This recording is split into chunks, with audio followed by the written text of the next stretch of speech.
you guys enjoy your whatever that is. All right. Test. And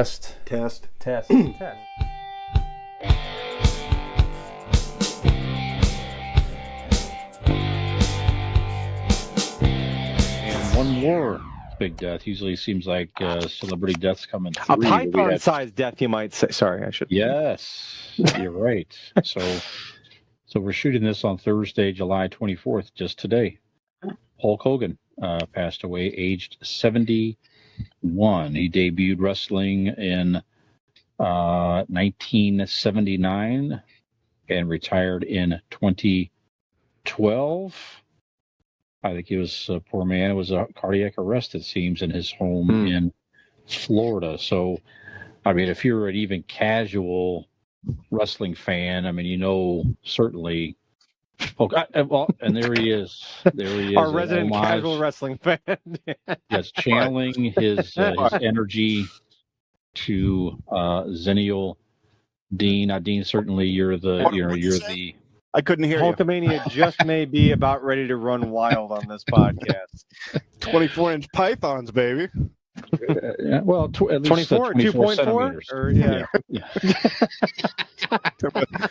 Arm size or dick size?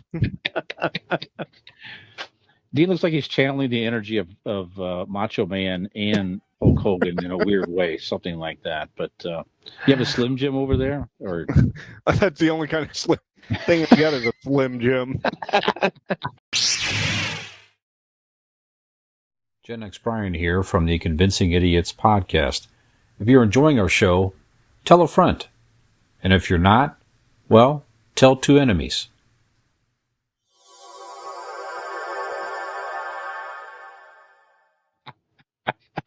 Dean, you're the biggest wrestling fan of all of us here. So what are your thoughts on the loss of Hulk Hogan? How dare you assume, first of all, that I'm not as big of a wrestling fan as Dean? No, I'm just kidding. It's a double-edged sword. If you want, you look at, I mean, do you want?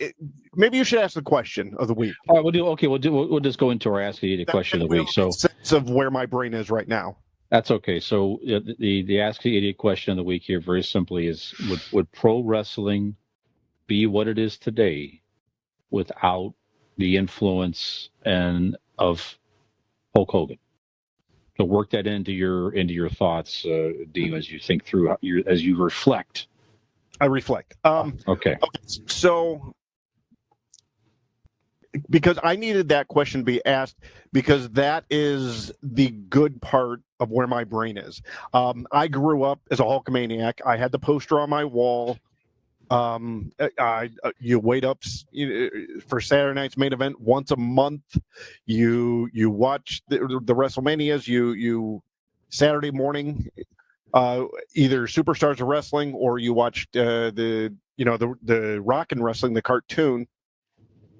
Hulk Hogan was a huge part of my childhood. Hulk Hogan was an icon. He was a real life superhero to children. Sure. Right? You read the comics or you watch movies, you know that's a movie or comic. Wrestling, especially back then, we didn't know, or the children didn't know and understand what was the work or the kayfabe about it. To us, that was real life, and this real life superhero was coming into our homes and beating these bad guys and telling you to say your prayers and eat your vitamins. He was such a huge part of my childhood. Even in the teenage years when he became a bad guy and was Hollywood Hulk Hogan, he changed wrestling after that. Sure. Once again, incredible second act of somebody's career right there. Yeah. Right. Yeah. Mm-hmm. And for the question of would wrestling be where it is without him? No. He was He was rockin' wrestling. He was, you know, there was rumors that it could have been Dusty Rhodes, it could have been Paul Orndorff. There could have been so many guys that could have done that spot, and you know, in the rock and wrestling, because, and I keep repeating rock and wrestling because WWF became as big as it did with the culmination of in partnership with MTV and Cyndi Lauper with Captain Lou. Yeah, brought it into the pop culture zeitgeist of just with everything. Absolutely. And when he did that, you know, you could have had any one of these guys, but none of them had the it factor. None of them could be a 30-year-old man, balding man with a walrus mustache and still hold the world's attention. He was also built like nobody else. That guy was built like a fucking, you know what I mean? That was a big part of it too. He looked like a fucking superhero in real life. I mean, from Rocky, right? I mean, from Rocky to the cartoons to the brawl to settle the everything that they did going into like WrestleMania 1, 2, and 3. Hulk Hogan was Band-Aids. When you go to the cabinet, you go, get me a Band-Aid. The Band-Aid strip that you put on a fucking sore finger, that's not what it's called. That is the brand. But people like Q-tip, Kleenex. Mm-hmm. People, when you say hand me a Kleenex, they'll hand you the cheap imitation or whatever, but they're calling it a Kleenex. Hulk Hogan was that. If somebody said professional wrestling or wrestling in general, everybody goes, "Oh, the Hulk Hogan stuff." No, I'm talking about Paul Orndorff. Who? I'm talking about Randy Savage. Who? No, Hulk Hogan was synonymous with the word wrestling. Sure. He brought it into the zeitgeist, you know, full frontal. Before that, it was in smoky ballrooms and bingo halls and on black and white, you know, TV that old grannies would throw popcorn at, you know, which I loved all of that. Don't get me wrong, but Hulk Hogan brought it to the next level. Any one of those guys could have had a run, but would it have become successful to where now the WWE is a multi-billion-dollar global a company? No, I don't think so. I think they'd have been big. They'd have got somewhere, but they are where they are because of the kick in the ass that Hulkamania gave wrestling. Sure. Nick, go ahead, because the second act of my Hulk Hogan rant isn't going to be as probably nuts. Could anybody else have done? It's hard to say, in my opinion. I would say a lot of right place, right time with a lot of that stuff. Like you said, when the other guys you named off, Dean, I'm like, none of those guys feel like they have the, you know, no disrespect to those guys, but feel like they have what it took to get wrestling to where it was like Hulk Hogan did. Maybe someone else would have come along at some point. Who knows? I don't know. Could be right place, right time. But what the fact of the matter is like you said, you know, your Kleenex analogy, I mean, professional wrestling is different from, say, professional sports because yes, it is the outcome is predetermined, but Hulk Hogan is every bit the Michael Jordan, Wayne Gretzky, Tiger Woods of professional wrestling, right? Sure. He's the guy. If you don't know anything about those sports, but you know that name, you know what I mean? Like, that's the one name you know, and that's the guy. And regardless of time gone by, you have your Stone Colds and your Rocks and your John Cenas and people that carry that torch generation after generation. But there's the one, the originator, the great one. He is, you know what I mean? There can be many great hockey players, but people will always know who the fuck Wayne Gretzky is because he is the great one. He's Wayne Gretzky. Hulk Hogan is that for professional wrestling. He is he bears the banner of professional wrestling at large as a sport. So there's nothing you can ever. I mean, regardless of whatever in his life, you can never take that away from him. Can't Right? The change guy is history. an absolute bona fide superstar, a legend, an icon. And like you said, that's in my head thinking of Hulk Hogan. That's not even like you said, I mean, when him and Vince split and he didn't know what was next for him and he went and signed with WCW. I mean, honestly, that at that time that saved WCW. He started probably to this day the most Attitude Era. infamous faction in wrestling history, in the NWO and the New World Order. I mean, so he kicked off 2 booms of professional wrestling. Yeah, for sure, he really did. Hmm. So can never take that away from the guy. It does an incredible career. Obviously all the like thoughts and prayers to the people that you loved and cared about and friends and things like that. So yeah, I mean, he was definitely like I said, you can never take that away from him. What he did, when he did it, that name will always be recognizable. There will never be a time when the name Hulk Hogan doesn't carry weight. Even outside of professional wrestling, even if you don't know anything about professional wrestling, you know who Hulk Hogan is. You know who Hulk Hogan is. Yep. Yeah.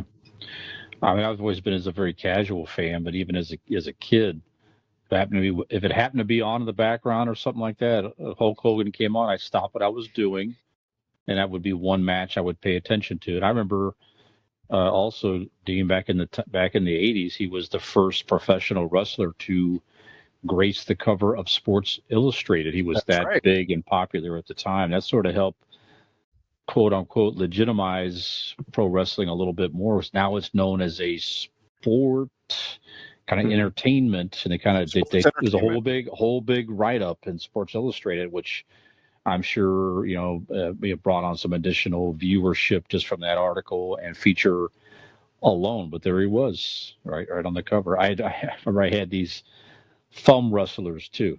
Yeah. You think about they had the whole body and they had the hole in the back. That's exactly right. Yeah, I had a couple of yeah. Yep. And I had Hulk Hogan. I had to be a Hulk Hogan, so that was. Did he have the white trunks on or the yellow at that time?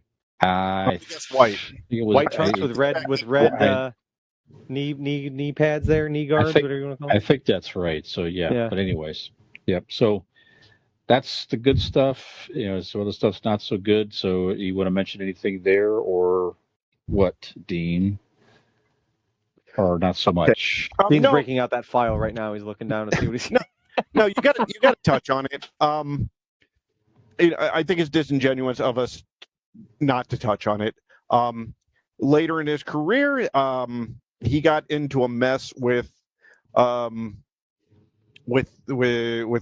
his best friend who filmed him having sexual relations with said best friend's wife, and it was a whole thing. That's Bubba the Love Sponge. Yeah, Bubba the Love Sponge. That's what they wanted to do. Hey, we're not. That's not the thing. But on the tape, and because there was a suing of the tape being released. First time Bubba the Love Sponge has crossed 2 guys' minds at the same time. Right. Yeah. No shit, right. Yep. In the deposition or the court case or whatever, the tape got listened to and watched in the court, and it was Hulk Hogan talking about his daughter, where he didn't want her to date an African American guy, and he went on a tirade and used the N-word 4 or 5 times in one little brief sentence, one little brief paragraph. Motherfucking N-word like that. He used. Was angry. It wasn't just like the part of the vernacular from my day. It was like angry. It wasn't a slip of the tongue. Like, I don't know how you even fucking slipped of the tongue for that, but like it wasn't one time. He said it multiple times and reiterated it, and capped off the paragraph with that word.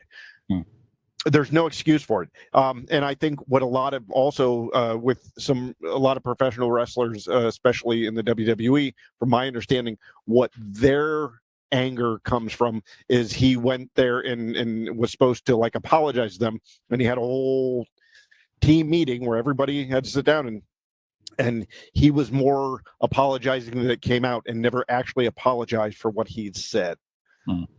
It was kind of kind of worked his apology to where it seemed disingenuous and actually wasn't an apology. That's my understanding of this situation. But it's not a rumor. It is a fact. That's what he said, and it's unforgivable language, especially when you don't actually look to be forgiven about it. Mm-hmm. And I think that's what hurt him. If it would have come out, he could have, like a lot of celebrities have gone and said, I wasn't in the right mind. I was this, that, the other. This is why I said it, and I need to fix myself. There's a whole psychology into these. Show us you're growing. That's fine if you made a mistake. A lot of people will forgive that. But show us the receipts. Show us that you're working on it. Show us that you're actually sorry and that you want to change. That's a big deal. Correct. And that sucks. That sucks not for the fact of like, oh, we didn't get the legend that we wanted towards the end. It sucks because you find out that, that he was a piece of shit in real life. I could love Hulk Hogan as the immortal Hulk Hogan. But when you find out that he is or was, I'm sorry, a bigot, you're like, no, fuck him.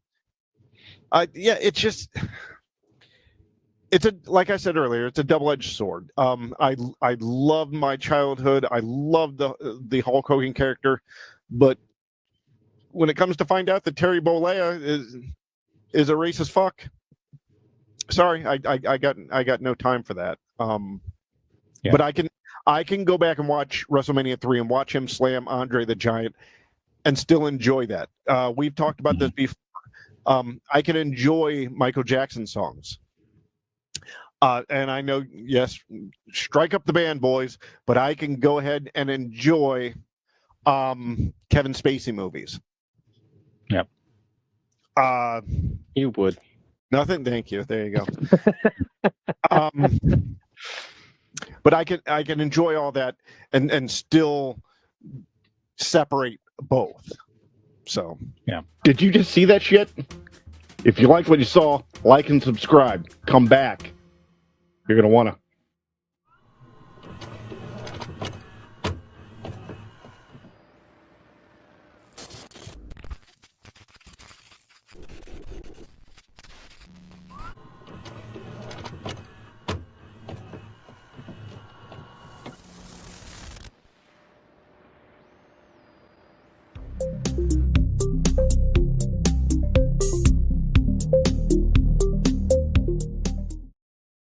Great.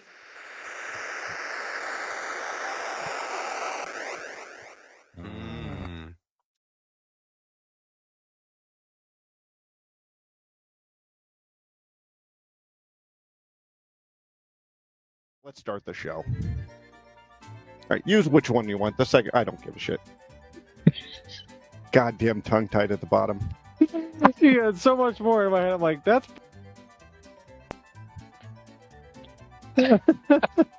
There's no good goddamn way to go from death. It's just, it's not an easy way to transition. Okay, fuck it. We'll do it live. Excited to bring you death. I like the first part. I like that beginning. Uh-huh. I enjoy this week on Convincing Idiots. Let's start the show. Right. Okay. You listening? Right. Fucking keep listening. It's fine. I don't know. Fucking listen and find out what happens. Right. Fuck you. Right. How about fucking listen to the whole episode? No one's listening anyway. You can't say goddamn on the air. All right. I think you should also do the promo solo. No, I don't want to do that. I'll start it. Yep. And you have to name at least 3 podcast platforms that we're on. Thank you. In the beginning? Somewhere. Oh, no. Spotify, Spottercast, and Caster Nuts. Right? Yeah. Caster Catch and Podcast and Catcher. Caster Yeah. Pots and Yep. Fester Fest. Okay. So,